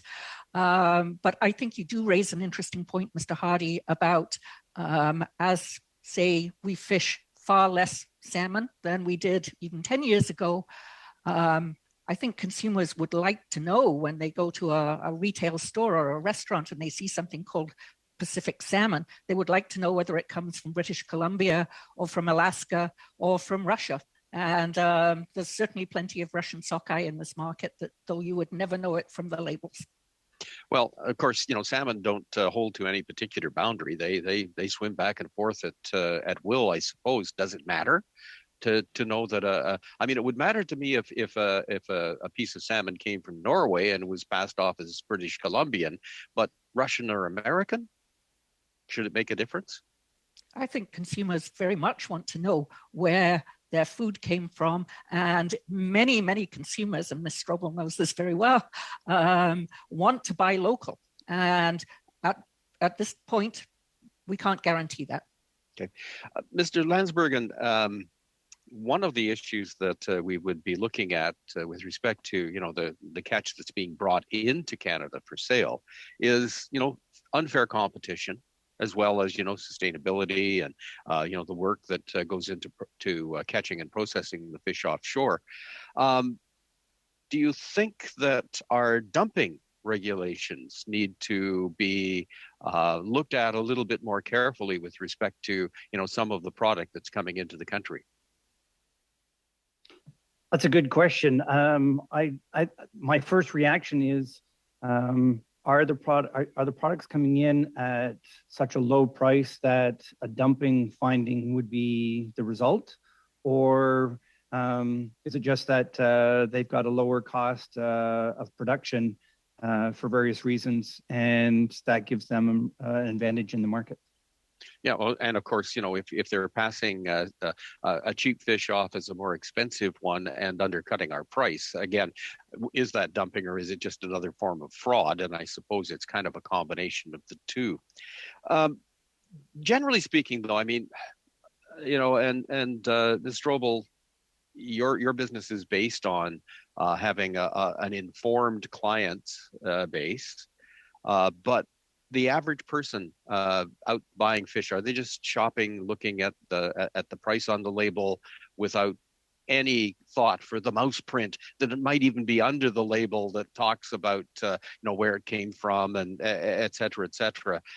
Do we have some serious education to do, or are we always going to be challenged by the fact that people will shop with their wallet and not their hearts? Mm-hmm. I think it's a bit of both, isn't it? That, we see just enormous growth in demand for the product that we have. Skipper Otto grew 50% last year. It grew 100% the year before. The demand for this kind of product is very great and growing. And I think you're right. There is a certain percent of the population who have a lack of information, they don't know, or it isn't aligned with their values, who will always shop with their dollars first. And I think that increasingly, as people learn, as people have access to good information, they make different choices. And I think that the enormous explosion of popularity of films like Seaspiracy, this past year that we saw, where consumer audiences were just shocked to learn about injustices in seafood supply chains. I think that shows that when people learn these kinds of things, they want to make choices, but when they become apathetic when they go to the grocery store or the restaurant and they see, look, I just can't get any information, I don't know what to do, and for many people, simply not eating seafood isn't a wise or healthy option. And so I think as we provide that information, I think that's actually what consumers are hungry for, and what they're demanding is more information. So yes, we do have an education issue on our hands, and I think that we are amply capable of meeting that demand for education and satisfying that demand. Thank you, Mr. Hardy. We'll now go to Madame Desbiens for 6 minutes, please. Thank you, Mr. Chair. It's very interesting. Thank you for our witnesses for being there. And I'd like to thank our interpretation service for their impeccable work. I would like to ask my question to Madam Strobel.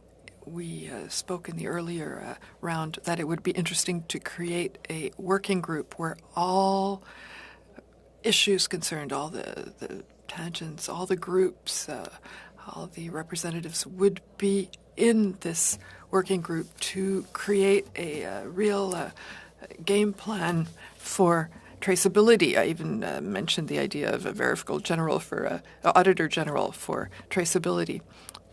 So what do you think of this? Absolutely. Where we need to start is with listening. And I've spoken many times before, even here with the committee, about this active listening, that by starting by listening, there's so much innovation in Canada and so much creative thinking that when we put it to we put the task to people to innovate, people rise to that challenge. And so I think having a committee with broad representation from harvesters, retailers, processors, chefs, consumers, I think is so important. And I think that's where we're going to innovate and create. And that's what we always are doing at Skipper Otto is let's not just accept that this is the way it's always been and therefore that's good enough. Let's put smart minds together and innovate and come up with better ways. So I'm 100% with you on that. J'aimerais peut-être entendre nos... And I'd like maybe like our other witnesses on this question. So in Quebec, there's a strong emphasis on local purchasing. And I think that in Canada, there are many Canadian consumers who advocate for local buying and who would want to invest in local fishing and Canadian organizations. So do you think that a very solid traceability plan that's really based on the true reasons for desiring traceability would be something positive in view of the situation that we're in currently? Ms. Burge? I think one of the impacts or facts that are getting missed is, as Christine and I articulated, that the processing level is supplying a lot of that information through the supply chain to the wholesalers, to food service and restaurants and retail, as those organizations and partners along the supply chain want. Part of the issue is that not all of that information is being transferred directly to the end consumer. And certainly some consumers, Strobel clearly indicated, want to buy more local and they want more information. And as Mr. Hardy said, a lot of consumers are paying with their wallet, buying with their wallet rather than. So I think it really depends on what consumers want and where are the gaps in delivering what they want. I think a lot of the information is there. It's just not being transferred right down. And I would encourage the government to continue the dialogue with everyone along the supply chain. And I will just add to that by saying that, as Mr. Landsbergen said, clearly at the processing end, we have all that information. We export to the EU, so we have to be able to provide that information. That's not an issue. The issue becomes at what point do we fix the gaps down the system? So certainly would be happy to participate in some kind of a task force. And if I can add just to that, I think they've Ms. Burge and Ms. Landsbergen have pointed out that the problem isn't so much that we don't know this information with Canadian processed seafood, but the problem is that we are not demanding that information come to the end consumer. And so therefore, we're leaving it up to this market that, a retailer might say, you know what, I can make a higher profit if I don't pass that information along. And to me, that shouldn't be allowed. That's, I think, where we do need to step in and say the consumer can decide what they'd like to do. Perhaps there is a piece of this fish which is more expensive, and you know it's expensive because it's Canadian. This is where it comes from. And this piece is cheaper, and here's why. You can make that choice. But if we don't provide that information, I think we're doing a disservice. Est-ce que vous croyez, si j'ai encore du temps, if I still have time, do you believe that to that effect, we were actually told that we're losing a large part of, an important part of the market because of our lack of traceability? Can we imagine that the government would invest the amount of money that corresponds to that loss to put in place something that's more solid, so that on the short term and midterm we'd have better exports and more local purchasing because of a better traceability system? I think so. I think that the number given this morning was a $94 million in lost tax revenue is the amount that was quoted this morning that's lost because we're not capturing that. And so it seems very clear to me that there's an easy way to be funding some of this. Thank you, Madame Debienne. Your time is up. We'll now go to Ms. Barron for 6 minutes or less, please. I appreciate both Ms. Burridge and Mr. Landsbergen both mentioned the concerns around additional costs being passed on to consumers as a challenge for new regulation. And I'm really reflecting on this conversation because, absolutely we want seafood, I'm sure we can all agree, to be affordable so that people can consume this really, important source of food. But of course, there's also the environmental repercussions as a result of not having labeling done appropriately, and the health side as well. The impacts on us as human beings consuming seafood that is inferior, and of course, we all know that regulation benefits us all, and we also know that by not having these regulations in place, we're hearing firsthand from Ms. Strobel the impacts on organizations who are doing it right at Skipper Otto, who are labeling appropriately. This is impacting organizations such as Skipper Otto. So I have some concerns around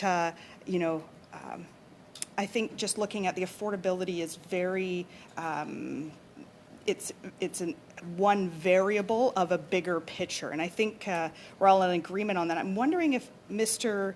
Landsbergen or Ms. Burridge might be able to speak a little bit around what we saw in the EU when the regulations were put into place. Did we see an increased impact on consumers and their prices increasing on seafood as a result of regulations? Thank you. I'll make a quick comment. I don't have a specific answer to you on the impact of the EU regulations, but one comment you did make about the broader context of the issue and for seafood being healthy.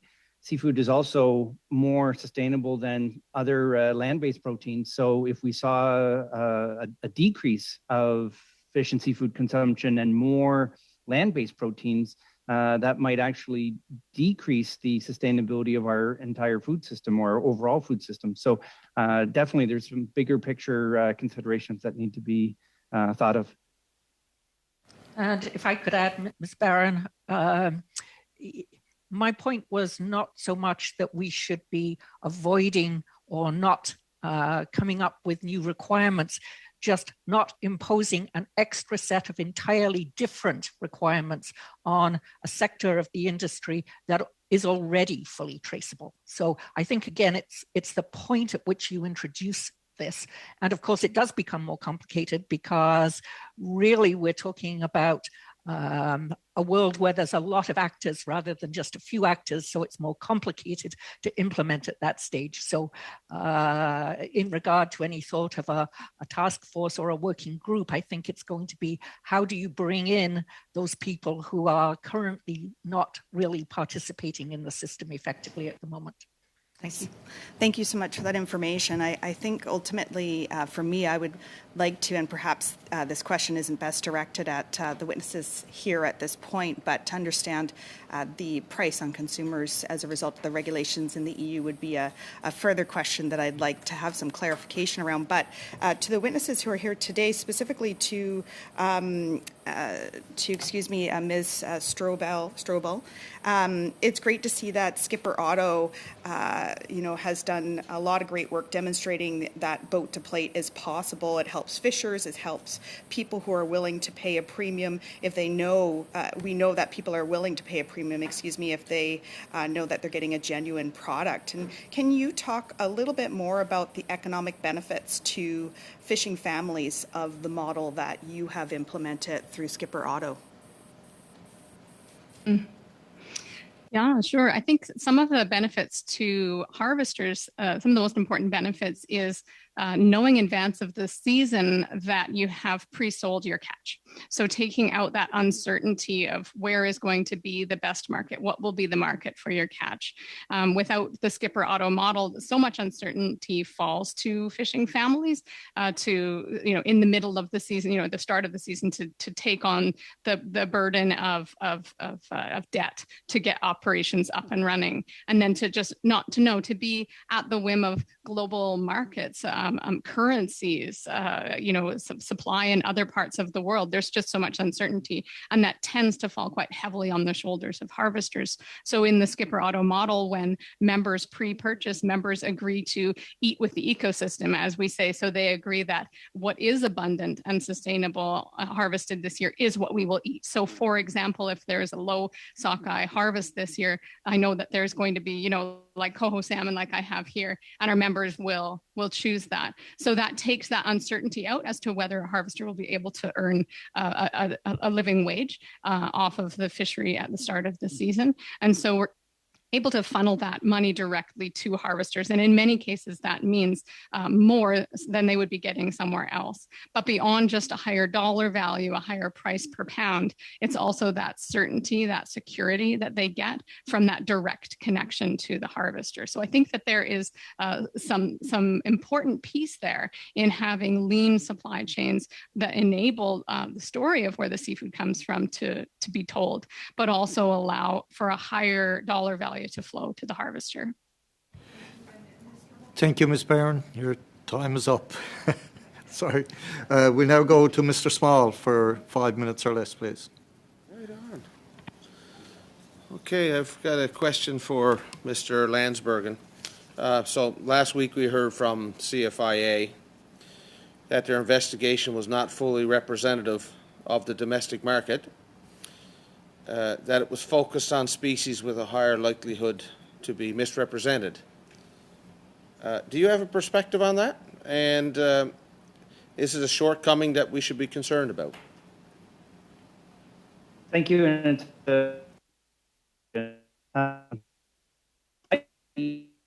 it's actually higher than what CFIA reported because they admit their sample is not fully representative of the marketplace. And when you look at the majority of the market, I think my internet was a little slow there. Hopefully you're hearing me. When we look at the major commodities or species that are consumed by Canadians, it's salmon, 33%, shrimp at 24%, tuna at 7%, and then it goes down from there. So the listing that they provided, I think, covers about 20%, maybe a little bit more of the marketplace. And so I think the rate of compliance is actually much higher than 92%. Okay, so in terms of the cost of implementing more traceability, do you have any thoughts on that? Well, it's kind of paradoxical because on one hand, we're saying that the information is there and it's just not getting down to the consumer. But what are the costs of putting that in place? There's upfront costs of changing labels. There's ongoing costs in the paper or computer systems that operators use, right from the small scale fishers through to the small retail or restaurant. So how do you make all those systems integrated? Those can be some big costs, and ultimately someone has to pay for it. Is it someone along the supply chain, such as Ms. Strobel says? Is it going to be the small scale fisher, or is it going to be the end consumer? So in terms of third-party certification for sustainability, is there a logo on the product for that, and how consumers how can they look for sustainable products? So as I mentioned earlier, there is a Marine Stewardship Council logo, a blue logo on products, but companies have to pay extra to use that, what's called a chain of custody logo. And so they can have certified product without using the logo, but then the consumer wouldn't necessarily know unless they're saying somewhere else, whether it be store package or something like that. But on the wild capture fishery side, MSC is the gold standard logo. In the minister's mandate letter from the PMO, do you have any concerns about any issues that were raised in the mandate letter in terms of how it could affect our industry and labeling, and as you know, we're trying to get our products into the international market?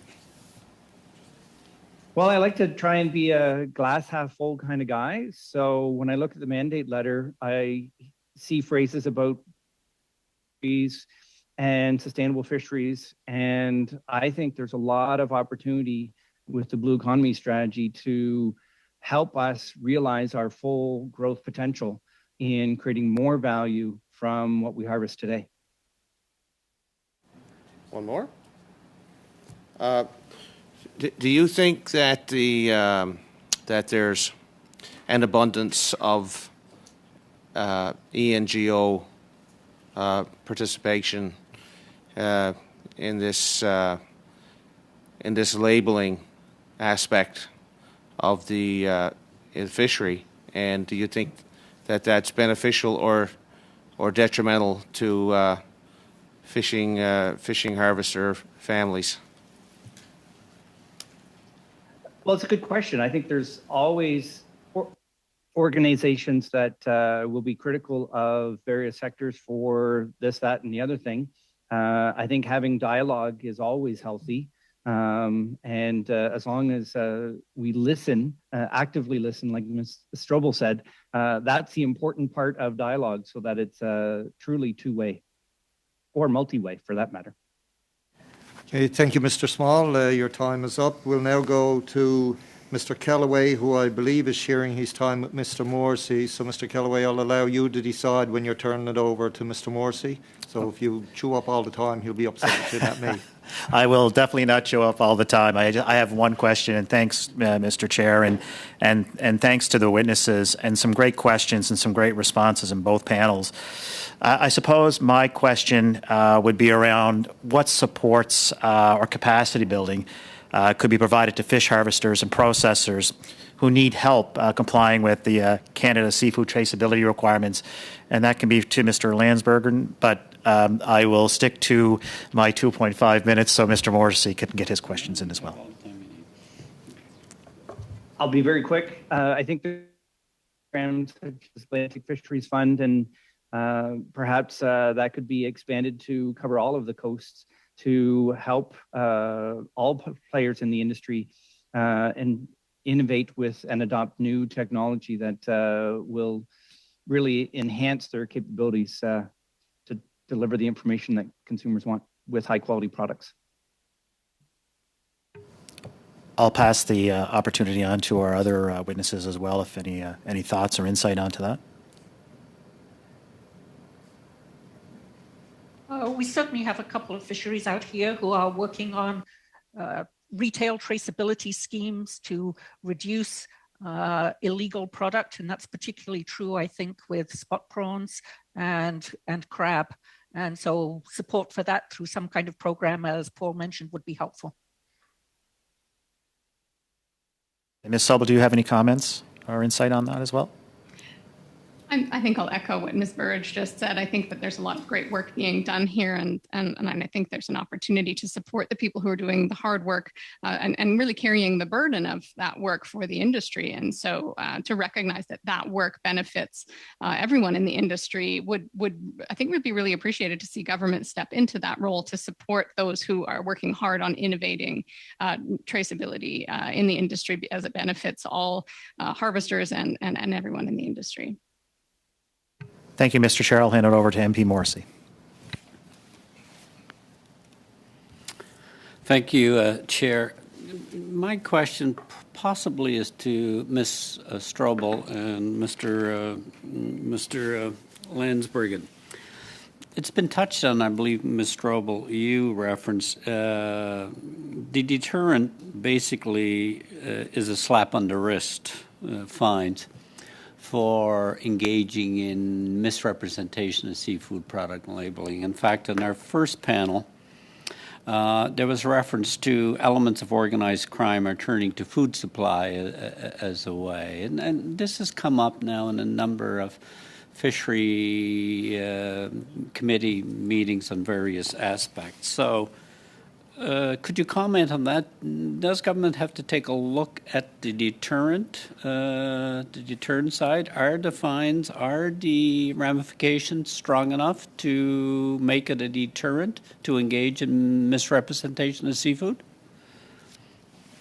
I would say from my experience, the deterrents are definitely not strong enough. And I've heard both from folks selling seafood, but also from conservation and protection officers on both sides. I've heard folks say that the deterrents are not strong enough. We've had an inspection from CNP come to our cold storage to inspect our seafood and say, oh, what a relief to go through and see, like pieces of fish with the skin attached. So it's easy for us to know what that is and things like that.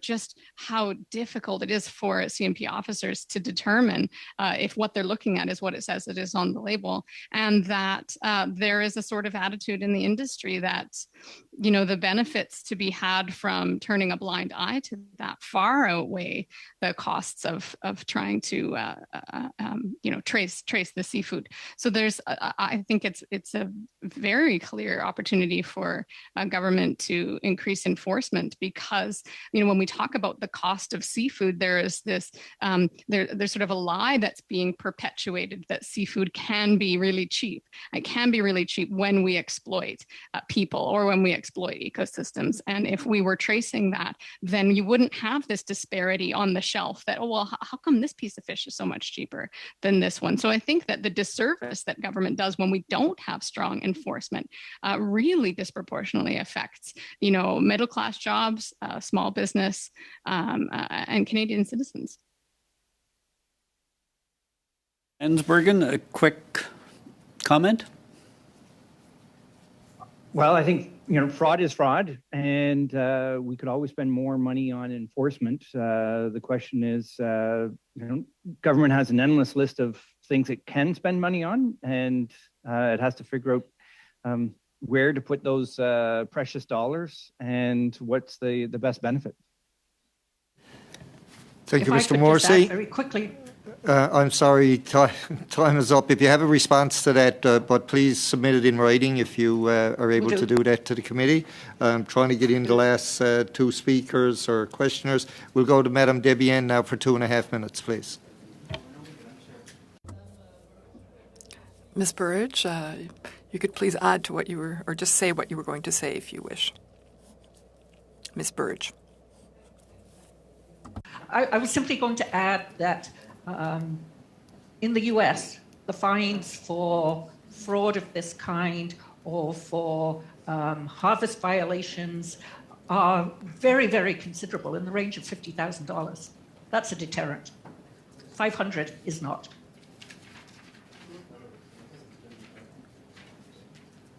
Effectivement, surtout pour les... That's true, especially for large businesses. So I don't know to whom I would address this question, but I think maybe Ms. Burridge could answer. Earlier you were saying that there were already businesses putting into place very competent systems for traceability. And in contrast, well, you have to recognize that there's already work that's been done, and we would take that into account, and we could look at that in a working group. But in your idea, where are the biggest problems in traceability and labeling? To the consumer end than at the end that I work with.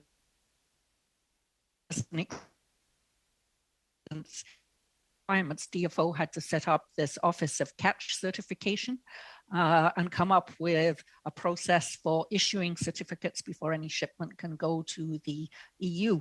And most processors on this coast, and I'm sure it's true on other coasts as well, are able to fully comply with that. So there are systems, as those systems begin to break down closer to the consumer. And as I indicated before, the challenge is going to be, how are we going to bring those people on board into a system that is actually workable and practical? Madame Strobel, qu'est-ce que vous en pensez? Ms. Strobel, what do you think about my question? I think Ms. Burridge answers it quite well in that I think we have, it's such a good example that we have these mechanisms in place in Canada to trace seafood so that it can meet the more stringent demands of the EU market. So there's clearly a breakdown between what's being harvested and processed in Canada and what is reaching the end consumer.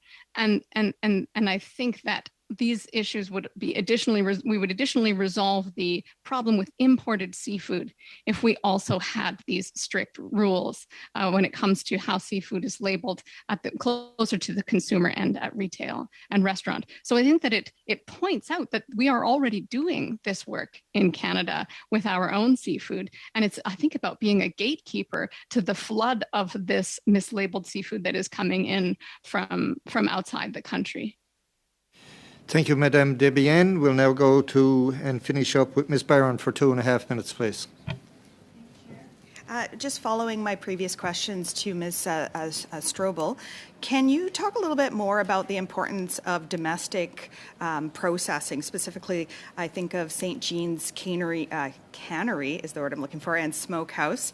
And I'm wondering if you can expand on how domestic processing helps Canada to facilitate, to keep the work to keep the supply chain transparent and labeling effective is what I'm trying to say. Thank you.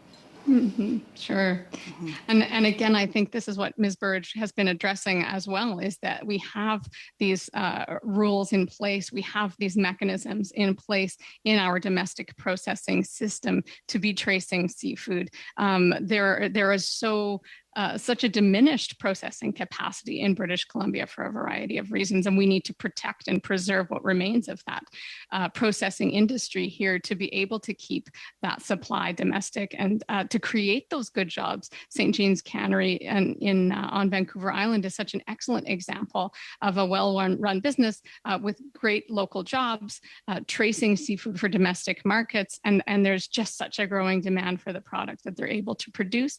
Some of the products that they can cut for us, we otherwise would not be able to sell. We need close to home domestic processing, for example, for hake, that just needs to be cut the day that it was caught if we're going to have hake fillets for the public.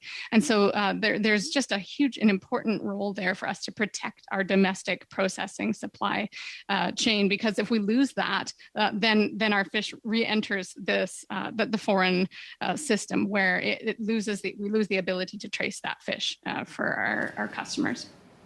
Thank you very much.